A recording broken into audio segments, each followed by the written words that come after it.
Last but not least, what's even more amazing to me about this project is that a third of their operating budget goes back into paying for the salary of someone whom I'd like to introduce to you now.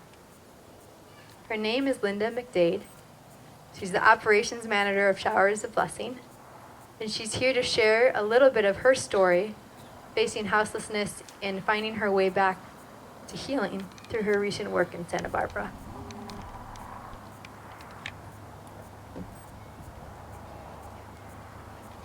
Hi. I'm going to read off my notes because I'm a little nervous.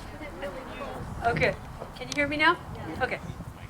I want to thank you for allowing me to share my testimony with you today and how it came to be that I became the operations manager for Showers of Blessing. I was born into an alcoholic family and the youngest of 4 children. And my parents' relationship was one of hatred for one another. So growing up I was in a lot of fear.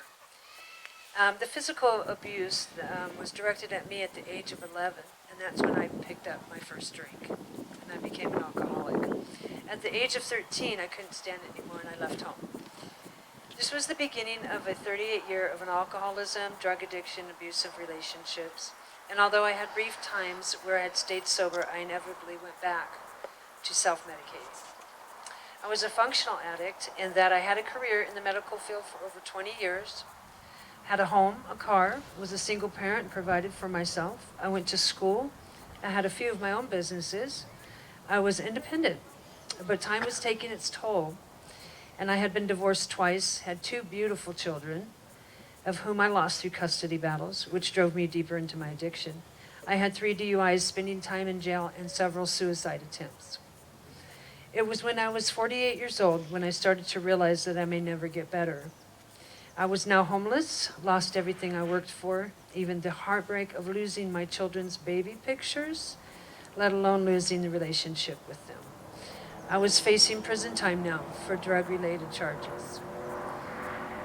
I ended up living on the streets with people that were strangers, and at the end, the abuse became more severe, and I was in and out of hospitals with broken bones and concussions.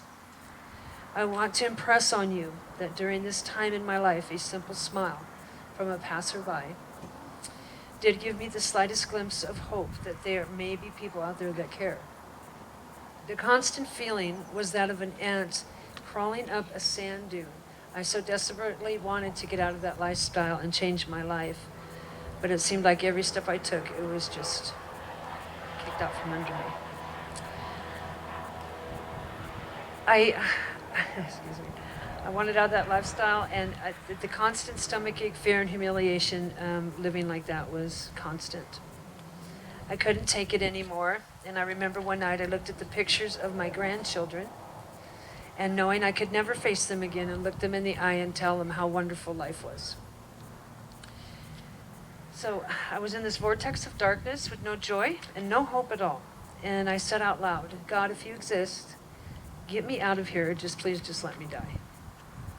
It wasn't long after that I had gotten into a 1-year rehab where they studied the Bible with me. The people there chose to allow God to use them as a vessel to save lives and to help those who could no longer help themselves. My relationship was building with God as I was learning that He loved me, and most of all, He forgave me for all the pain that I have caused my children and my family. Then came the opportunity to be used in the ministry. The Showers of Blessing ministry goes far beyond a simple smile. We build relationships, trust, and I do believe that we give hope. I am honored and blessed that I'm able to reach out to those who are just like I was just a few years ago. Though some days are more challenging than others, there is a song I listen to, and one of the verses goes like this. I look around at the poverty, the pain and suffering, children being sold into slavery, and it disgusts me. I look to heaven and ask God, why don't you do something?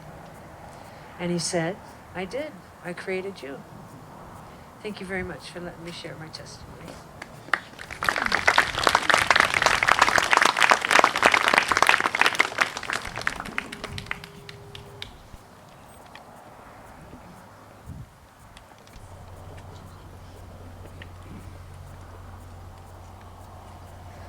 Thank you, Linda. You probably said it best. He created all of us.